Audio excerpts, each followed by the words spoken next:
invite Pat to come and have a seat over here on the end and have our other reflectors to come and have a seat.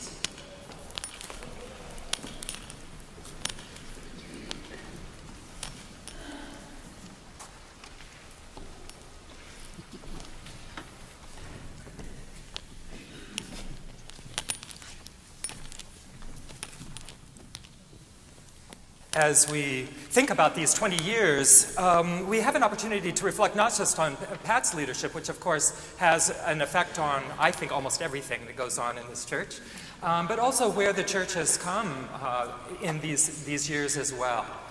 If we look at this idea of being saved by hope, being able to focus on hope, what are the possibilities, what are the things that we would like to see, and where might things go? So to be able to reflect a little bit on where we've been, where we've come from, and where we've gone over these past 20 years by focusing on a few of the important events that have happened, this is one way for us to just kind of notice what has happened over this time that Pat has been the senior minister. You know, one of the characteristics of being the head of any staff, I think, is that if things go wrong, you end up being responsible for them. And I think the converse should also be true. So every good thing that happens, I think the senior minister should also get a little bit of credit for that too. So this morning we're going to celebrate some of the wonderful things that have happened over the course of the years, and we've invited a few people to come and reflect on just a few of those things. There are so many things that we could talk about this morning, and with the limits of our time, we'll just do a few. But that will give us, I think, a picture of a little bit about this community and where things have come to now. I'd like to start with Becky Wright, who was involved in the open and affirming process and served on that committee, chaired that committee. Can you tell us a little bit about that process and what that was like? I can, but I do want to start with a little story about the search committee. At our very first meeting, we wanted to be really open to searching for the best possible candidate, whether a man or a woman.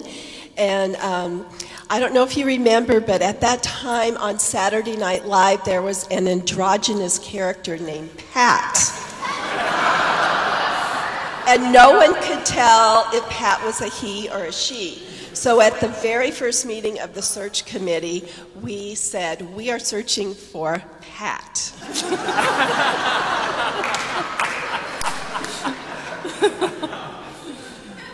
Which is short for Patricia. So Pat didn't waste any time. After we had called her, she went back to Des Moines, Iowa, and she called me on the phone, and she asked me to be the chair of the Open and Affirming Committee. And I learned early on it's pretty hard to say no to Pat. So anyway, Pat had also led 2 other congregations in the process, so she was a great support for us. Also, during the interim, our church had decided that becoming open and affirming was one of its 5 major priorities. So the church was so enthusiastic and so ready to begin this process. So the committee began meeting, and we immediately sent out questionnaires. We really wanted to know how the congregation felt about the process. We wanted to know your hopes and dreams and your fears. And so we shared the results of our information with the congregation, and then we organized 6 second-hour forums, and we had speakers and panels and small group meetings. We trained leaders to interview the small groups, and we posted everything that people said. So we really wanted to let everyone know that they had a voice and that we really cared about how they felt about the process. And so on April 2nd, 1995, we had written our open and affirming statement, and we presented it to the congregation, and the congregation voted overwhelmingly to become an open and affirming congregation of the United Church of Christ. And I want to tell you another little story. So I was part of the South African ministry team, and we visited South Africa, and we had a congregation there that was sponsoring us. And I was sitting in the pews of this congregation. There was a pamphlet in the pew that was about their church, and I opened it up, And right inside the first page was our open and affirming statement that we had written in South Africa. So that just really moved me to tears. But over the last 19 years, we've been so blessed with many new members who've come through our doors. They've shared heartfelt stories of how important being in a safe environment is, and they've shared their pain of discrimination, and we have really sought to heal the pain of their disenfranchisement. The importance of being an open and affirming church is just so not just for LGBT people, but it is for all of us who want to be part of a community that seeks to fulfill God's promise of love and inclusion to everyone. And in this congregation, we've shared the baptism of a child with 2 moms, and we've shared the baptism of 2 children with 2 dads. We've been through many holy unions, and now we can have full marriages here. And we've all just so benefited from being and enriched by being part of our call to love one another. So it was just such a blessing to be part of this process, and such a wonderful thing for our church. Anything you'd like to notice about that, Pat?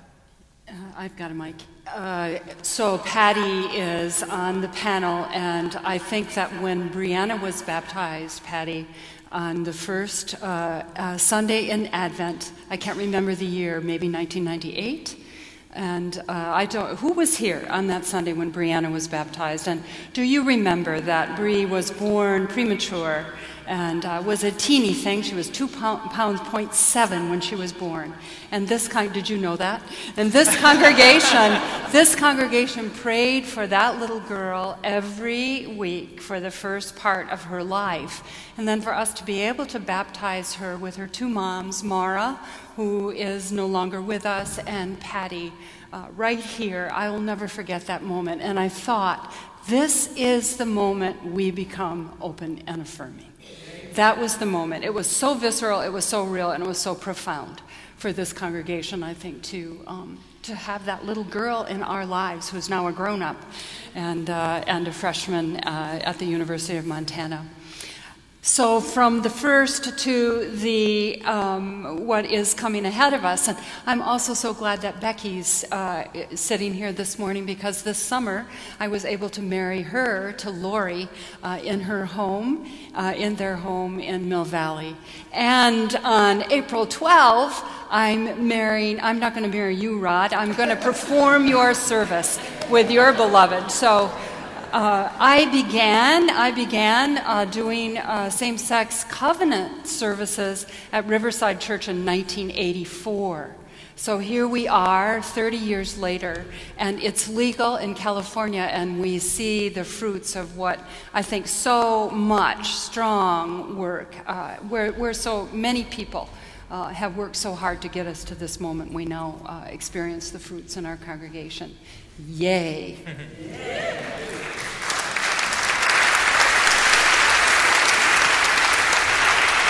Becky mentioned that this is the 3rd congregation that Pat did that process with. Riverside Church was the first church to do that. And at the time, she was probably the only minister who had done that in 3 churches. And I would say that it's relatively rare even now, 15 or 16 years later. The UCC Coalition for LGBT Concerns, which shepherds the O&A process in the denomination, honored Pat on their Facebook page this week. Got lots of likes and comments. So again, the coalition extends its greetings to you on this day and thanks you for your work in that process. So, thanks. Yeah. So I'd like to turn to Becky Smith to have her talk a little bit about campus ministry. Yeah, I want to mention actually 2 things. One is I want to take us back about 10 years. We did not have an active campus ministry at that time, which was amazing to many people, given our proximity to the UC campus. We were in the fortunate position of receiving a bequest from the Norgards, longtime members, faithful members of this community. And we formed a committee to try to figure out how we would honor that donation. It didn't look like there was quite enough money in it to do what we wanted to do, so there was quite an active debate. Should we wait for the money to build up or should we go forward?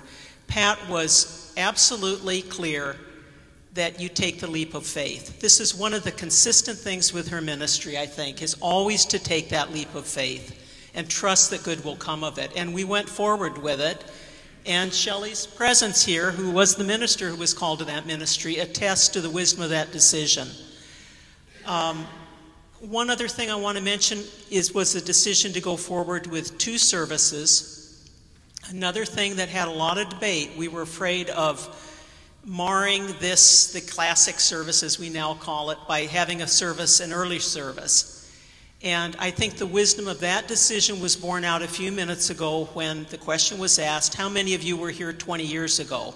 And I would say roughly half had and half had not been here at that time. So again, another leap of faith.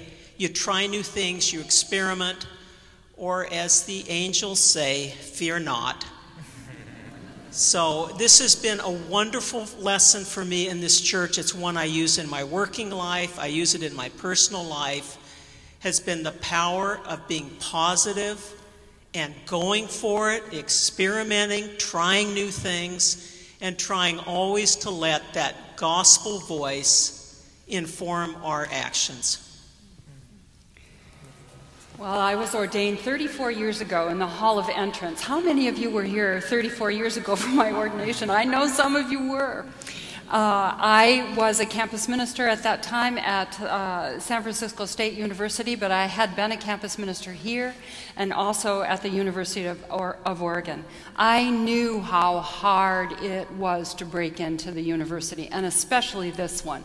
It was incredible, I think, for us to have that kind of determination that we can crack this open. We can have a relevant ministry to that university and to young people.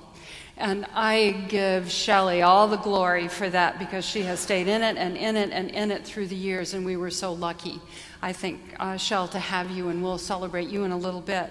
The other piece that I would like to say is our determination to incorporate young adults into the life and worship and gifts of this congregation. And so we see that, we see it with Kelly and Alex, in our Emerging Leaders program, but we also see it with Derek, our new music director, and our real commitment to be able to say it's coming. Not it's past, but life in congregations is coming. For us to have a young adult ministry, people in the United Church in Cleveland are stunned that we have as many young adults in the congregation as we do, and that we're really very strong on how we minister with young adults. So I also would just like to highlight that I think it really takes an openness in the congregation to be able to say God comes to us at all ages, and God looks a little different in every age and in every stage of life. And for us to open our hearts that wide to the variety of ways that we are on a journey of faith at the different stages and ages of our life, I'm so grateful to all of you, old and young, gay and straight, just being willing to really open ourselves to exploring new ways, dynamic ways of what it means to be a church. So Patty, I'm wondering if you could tell us a little bit about the experience of doing Garage Door Nativity as a major event in the life of this church. Sure. I would first say that one thing that in our relationships with one another, we get real things, tangible things that we can talk about and explain and say, I got this, you did this for me, I did this for you.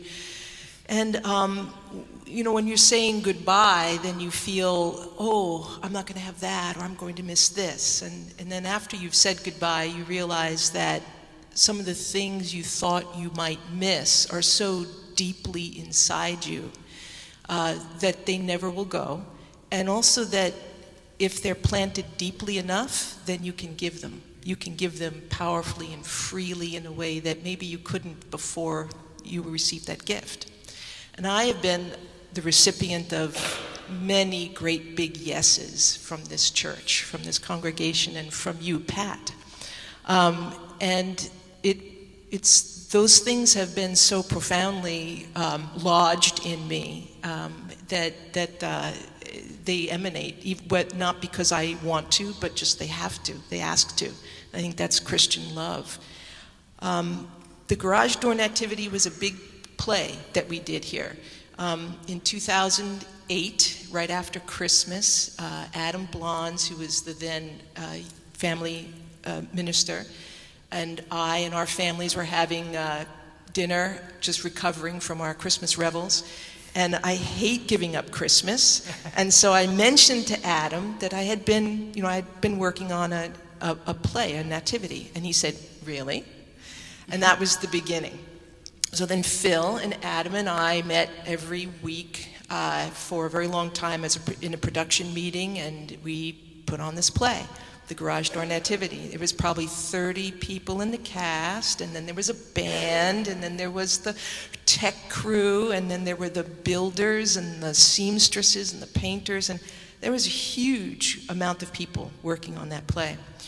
I saw in our bulletin, what we need is here, in the poem by Wendell Berry. What we need is here. And I would say what was different about the Garage Door Nativity for me than other artistic ventures was that it was a spiritual event. It was like a year-long vision quest with all of us that were involved.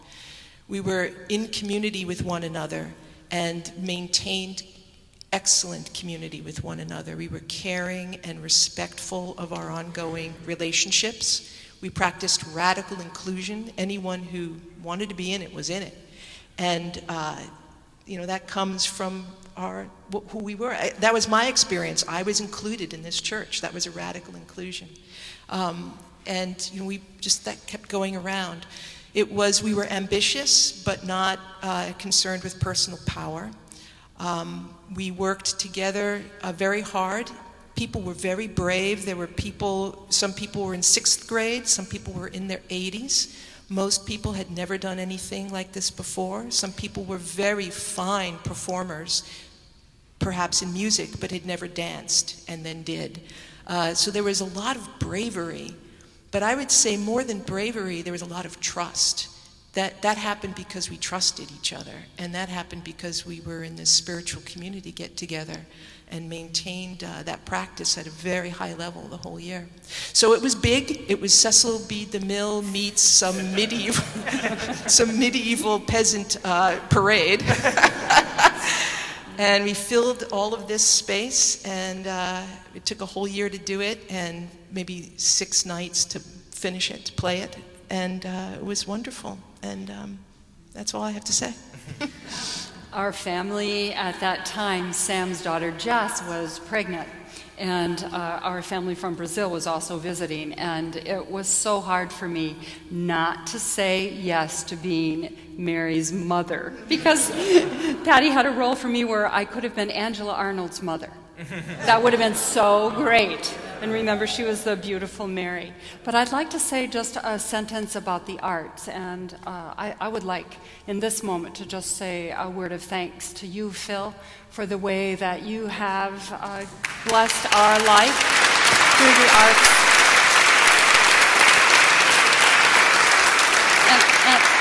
And I feel that what, again, the congregation has done is said yes to the arts, so that whether it's beautiful music or amazing banners or being able to do that amazing play, the congregation is in it. Even writing poetry, and for our Advent, we had original poems that were running through our congregation at that time. And if you pick up your Saved by Hope experience, for Lent. It's all writings by all of you, and I think that that's the affirmation that the congregation really loves the arts and wants to open ourselves to that aesthetic as a gift of the Spirit. So Scott. I can hardly wait to find out what Scott's going to talk about. We'll let Scott tell us what he's going to talk about. Michigan? Okay. Well, I am. I was thinking about this, and the first time I was here was Easter 1999, and had just moved here from a small town in northern Michigan and came here from the Yellow Pages. So I had no idea, really. This was literally a yellow page lookup right before Easter. Came in, and it was the incredible Easter service, the banners coming down the center aisle, and then there was this tall, silver-haired preacher with a Dutch name, with a Dutch name and a West Michigan accent, and it was incredible. And I went home and I called my parents, and my stepfather at the time was still conference minister for Massachusetts in the UCC. And he said, "Oh yeah, that must be Pat DeYoung. She is an amazing member of the United Church of Christ, and that church has an incredible reputation as being one of the leaders in the denomination." And that just hooked me. So ever since then, it's been incredible to be part of this and be here with you, Pat. And I'm talking about the various things that we've done to our plant over the years. So this. In the 20 years that Pat has been here, we have refurbished the sanctuary. We have, with help from some members, fixed up the Loper Chapel, made changes to many of the conference or the sunburst room downstairs, but then most recently significantly improved the north end of the campus. And this has been a series of discussions over the years about what to do with all that space. We've got Durant House, we've got Plymouth House, talked about senior housing, hooking up with the Methodist Church and with the City Club, in various stages of grandness down to just doing something at the north end. Ultimately came to the decision to improve the facility so that a school could make use of it. And I would say that was a pretty bold move on our part. I think it's also one that will really make a huge difference for this church in the years to come, because it's really anchored the north end of the campus. It has positively influenced the way that the light comes in, the way that we can use the space over there. And also know that in the years to come, there is going to be a youthful, vibrant presence up there in Plymouth House that is going to also help support this organization, this church, financially in the years to come. So thank you for that. So I think this amazing place that we have, especially for me, the sanctuary, is just an enormous gift to the community. And it is one of the most beautiful sanctuaries, I think, in the world. I'm prejudiced, but certainly in the United Church of Christ, it's filled with, for me, it's filled with memory and with so much hope, but also light and shadow. If you were here on Ash Wednesday, we celebrated up here and we looked out at this beautiful, beautiful, peaceful sanctuary. It is one of the most stunning places. And people outside of our congregation will say, people who come for concerts, the sound here is, you can't beat it. It's so perfect. So you know, if you're here for a concert, how beautiful this place is. But also, I think as a sanctuary to the living God, it really holds its own as a special place in our hearts. To be able to refurbish this, Barbara Adicott is here, and Roger Bash, and all the people who worked in really, I think, special ways to make this such a beautiful place. And I'm so indebted to you for how you have loved this place and really held it. But I think that working on Plymouth House is, I'd like to frame Plymouth House in a way that says, if you want to make it in congregations, if your congregation wants to stay alive in these changing and challenging times, be sure to be entrepreneurial about your space. And that's what we've done. We've branched out, we've, I think, guaranteed that there will be money here and that there will be a commitment to this place for many, many years. And I think that's what your council works so hard at doing, and that's what your pastors and ministers are called to do, is not only to minister to what is or what has been, but to minister towards the future, to be able, my dream would be, in 25 years, when my memorial service, 25 years, when my memorial service is celebrated here, that this is a thriving, amazing congregation. And it is because of that entrepreneurial spirit and willingness. So I'd like to recognize those two things. So I'd like to thank the panelists for their reflections, and I want to just say three things about Pat's leadership briefly. One is that several of the things that have been described and some of the other things that have happened have been parts of very, very, very long conversations. So you must be persistent. that you've continued to have those conversations, and sometimes till it's just the right time for something to happen. The second is that Pat has empowered and given free rein, actually, to a lot of very talented people. And that's one of the gifts of her leadership, is that she finds the right people and then she lets them go. And I'm personally grateful for that. And I know that that's been part of the magic of her leadership. And then there was another one, but that's enough. So once again, we thank Pat for 20 years of leadership. So thank you very much, and thank you, panelists.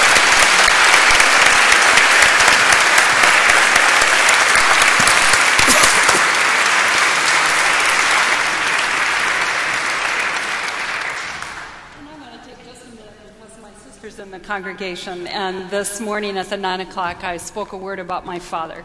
I want to take just a moment to acknowledge my parents and their incredible willingness to send me on a journey of faith, and how costly that was for them in their life, but also how they lived to see the fruits of my calling into this congregation, and how grateful I was that my father got to worship in this congregation before he died, and that you were always a gleam in my mother's eye.